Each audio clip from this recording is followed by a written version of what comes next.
lui a été soumis au Conseil déjà le 28 septembre. Si le projet qui vous avait été présenté avait reçu l'unanimité des membres du Conseil métropolitain, nous serions passés directement à la phase d'enquête publique. Or, il se trouve, sans que ce soit besoin de vous rappeler, qu'au moins une commune a voté contre le projet qui lui était présenté.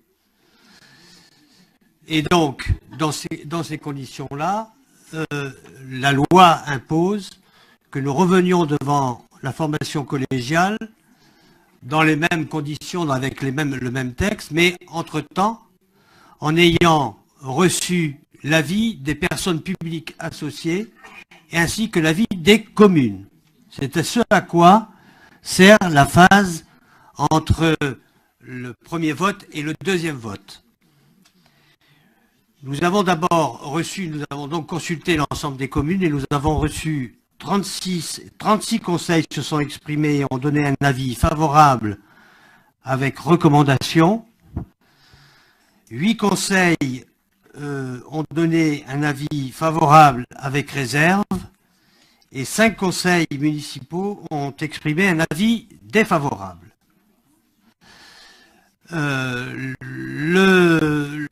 Quant aux personnes publiques associées, il s'agit essentiellement de l'État qui a donné un avis favorable avec réserve.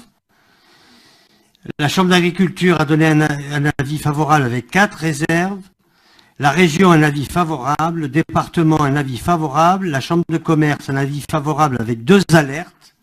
C'est un peu moins que les recommandations, si vous voulez. C'est entre les recommandations et les réserves.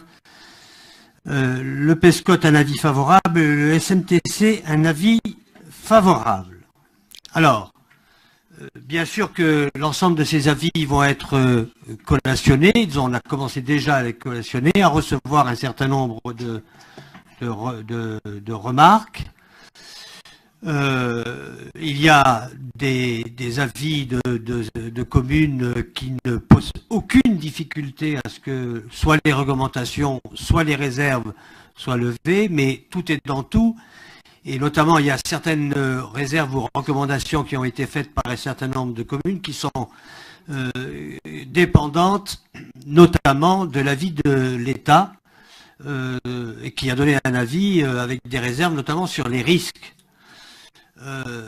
Lorsque l'État dit sur ce terrain-là, on ne peut pas construire parce que c'est un terrain que je considère comme étant inondable, il en découle que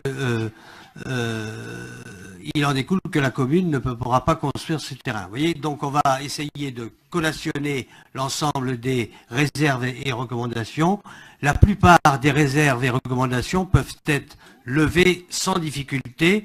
En tous les cas, ça donnera lieu à enquête publique. Les commissaires enquêteurs ont été désignés par le tribunal administratif. 11 membres, 11 commissaires enquêteurs et un président.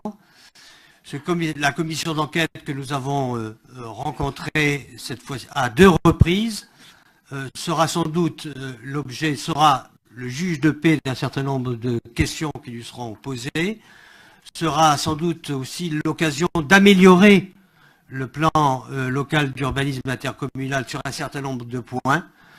En tous les cas, les communes, comme tous les citoyens, sont amenés à solliciter et questionner l'ensemble des commissaires enquêteurs qui auront à répondre.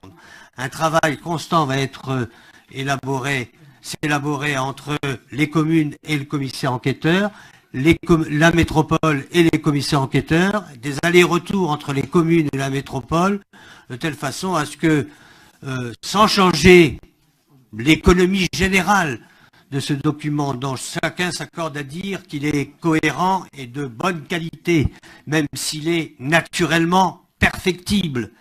Ça, c'est une évidence. Et puis, il y a des points sur lesquels on attend avec impatience des réponses aux questions que la métropole elle-même se pose en disant là-dessus, voilà les questions. Qu'est-ce qu'en pensent les commissaires enquêteurs? Les communes disent, il y a certaines communes qui disent ceci. Est-ce que nous, voilà. Bref, c'est un document qui sera sans doute dont on ne veut pas détériorer la qualité qui existe déjà de l'avis unanime de l'ensemble d'ailleurs des personnes publiques associées, même si elles ont émis parfois des réserves ou des recommandations ou de fortes recommandations. Cette commission d'enquête aura lieu donc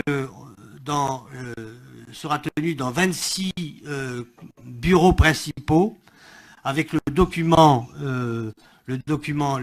papier et les permanences auront lieu dans l'ensemble des communes, non pas cette fois-ci forcément avec les documents papier, mais avec le numérique, de telle façon à ce que chacun puisse venir s'exprimer. Voilà, c'est dans ces conditions que se présente à votre appréciation et à votre sagacité un projet qui est à l'identique de celui sur lequel vous avez déjà donné un avis et opéré un vote. Il n'a pas changé dans sa formalité. Ce qui est extrêmement intéressant, c'est l'avis que les communes ont pu formuler, ainsi que les avis de chacun des États. On a regardé de chacun des personnes publiques associées.